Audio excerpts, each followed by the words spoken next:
দিনের ব্লগটা আমার পোস্ট করতে প্রায় অনেকটাই দেরি হয়ে গেল।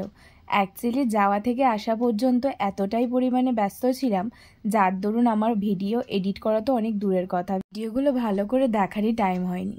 তো যাই হোক, বেশি কথা না বাড়িয়ে আজকে পুরো ব্লগটা তোমাদের সাথে শেয়ার করব। কলকাতা থেকে আগরতলার আমার টোটাল জার্নিটা আমি পুরোটাই আজকে তোমাদের সাথে এই ভিডিওতে শেয়ার করব। ফার্স্ট টাইম ফ্লাইটে করে কোথাও যাব, সেটার এক্সপিরিয়েন্স কিন্তু একটু অন্যরকম হবে এটাই আমি আশা করেছিলাম। কিন্তু সেই একটা এক্সাইটমেন্ট যে আমি প্রথমবার প্লেনে যাব, এটা নিয়ে অনেক কনফিউশন ছিল, বাট তারপরেও আমি ফাইনালি রিস্কটা নিয়েই নিয়েছিলাম। দেখো, প্রত্যেকটা জিনিসের প্রথমবার এক্সপিরিয়েন্স কিন্তু একটু অন্যরকম হয়, তো আমার ক্ষেত্রেও কোনোভাবে ব্যতিক্রম নয়। আমার ফ্লাইটের টাইম ছিল 9:30, আর আমি বাড়ি থেকে বেরিয়েছিলাম 5:30। যদিও 5:30 হয়ে ওঠেনি, হতে হতে প্রায় 6টা বেজে গিয়েছিল। তো 6টার মধ্যে আমরা বেরিয়ে পড়েছিলাম। আর এই শীতের মধ্যে সকালবেলা কি যে অবস্থা হয়েছিল সেটা বলে নাই বা বোঝানো গেল।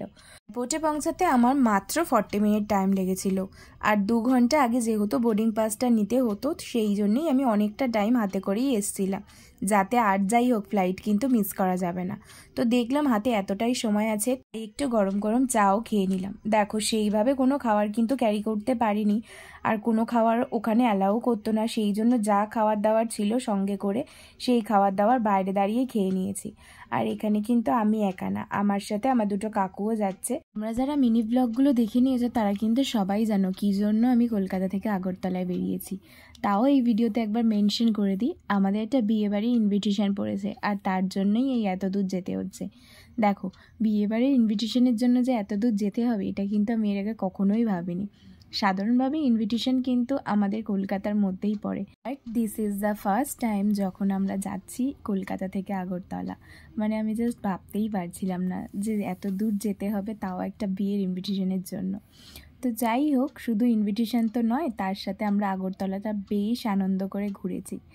সেই ভিডিও তোমরা তো অবশ্যই দেখেই নিয়েছো অলরেডি, আর যদি না দেখে থাকো তাহলে অবশ্যই আমার মিনি ব্লগগুলো একবার চেক করে নিও। প্রথমেই আমাদের আধার কার্ড থেকে চেকিং করে নিয়েছে, চেকিং করে আমরা চলে এসেছি লাগেজটাকে দেওয়ার জন্য। লাগেজের একটা প্রপার ওয়েট কিন্তু আমাদের টিকিটের মধ্যেই দেওয়া ছিল, তো সেই টিকিট অনুযায়ী আমরা ওয়েটটাকে মেনটেন করার চেষ্টা করেছি।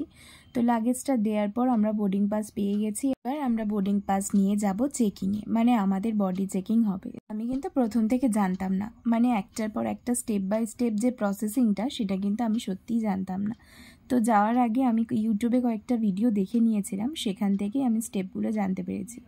তো যাই হোক, এবারে আমাদের চেকিং চলছে, আর চেকিং কমপ্লিট হয়ে আমাদের ওয়েটিং জোনে বললো ওয়েট করতে। তো এখন আমরা ওয়েটিং জোনেই ওয়েট করছি। সাইডের গ্যালারি থেকে কিন্তু দেখাই যাচ্ছে অনেক প্লেন আছে যেগুলো ল্যান্ড করছে।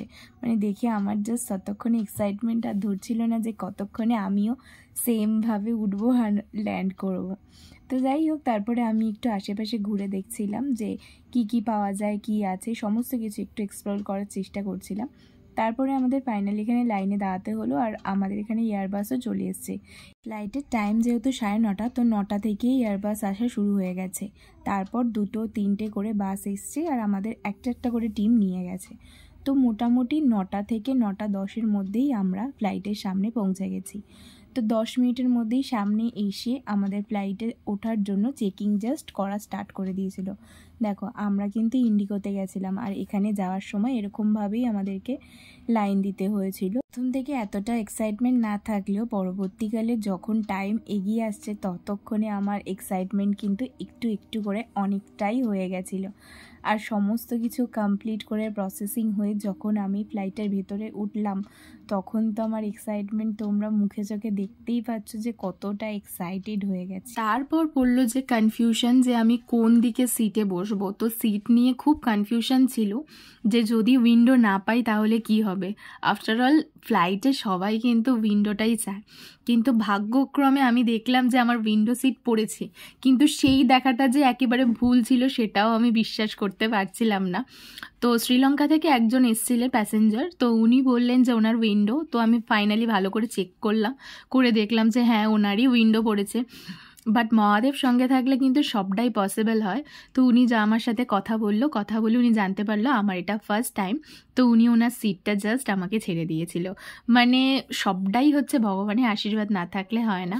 তো মোটামুটি 10 মিনিটের মতো ওনারা ওখানে বসেছিল, তারপর আমাকে উইন্ডো সিটটা ছেড়ে দিল। তো উইন্ডো পেয়ে তো আমার ভীষণ ভালো লাগছিল। ভালো লাগতে লাগতে আমি বাইরের ভিউটাও দেখছিলাম, ভিউগুলো এত সুন্দর। আর ফার্স্ট টাইম যেহেতু দেখছি যে কীরকম লাগছে, আমি এর আগে যথারীতি ফোনে দেখেছি, ইউটিউবে দেখেছি, এই প্রথমবার আমি নিজের চোখে দেখছি। মানে আমার আলাদাই একটা অনুভূতি কাজ করছিল। পুরো প্লেনটা উপরে যাওয়া থেকে ল্যান্ড করা পর্যন্ত সবটাই ক্যাপচার করার চেষ্টা করেছি, কিন্তু এতটা তো পসিবল হয় না। আমার 40 মিনিটের জার্নি কিন্তু এর মধ্যেই কমপ্লিট হয়ে গেছে। আর কমপ্লিট হওয়ার সাথে সাথে এটাই মনে হচ্ছে যে এত তাড়াতাড়ি কেন জার্নিটা শেষ হয়ে গেল, আরও একটু হলে ক্ষতি কী ছিল। তো ফাইনালি আমরা এখন আগরতলায় নেমে গেছি। আগরতলার এরিয়াটা কিন্তু খুব সুন্দর, যেমনটা আমাদের ওখানটা খুব ক্লামজি, কিন্তু এখানটা একদমই ফাঁকা। তারপরে এয়ারবাস এসে আমাদেরকে নিয়ে গেল। আর এয়ারবাসটা দেখো এখানে রীতিমতো আমার ফোনটাই হাত থেকে পড়ে যাচ্ছিল। তো যাই হোক, এবারে আমরা ডোমেস্টিক লাইন্সে নেমে পড়েছি, আর ওখান থেকে আমরা এয়ারপোর্টের ভেতরে চলে এসেছি। এরপরে আর কি, লাগেজ শুধু নেওয়া আর আমরা বাড়ির দিকে রওনা দেওয়া।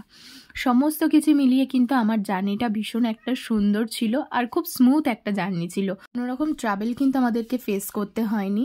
আর যেহেতু ফার্স্ট টাইম আমার এক্সপিরিয়েন্স ছিল, আমার কিন্তু ভীষণ মজা লেগেছে, আনন্দ করে ঘুরতে পেরেছি। তোমরা কমেন্টে অবশ্যই জানিও তোমাদের ফার্স্ট এক্সপিরিয়েন্স কেমন ছিল আর কেমন লেগেছে। আর ভিডিওটা কেমন লাগলো অবশ্যই জানি একটু পোস্ট করতে লেট হয়ে গেল, কিন্তু তাও আমি পুরো আমার জার্নিটাকে তোমাদের সাথে শেয়ার করতে পারলাম। সব মিলিয়ে কিন্তু আগরতলার ট্রিপটাও আমার কাছে বেশ একটা সুন্দর দিনের মতো।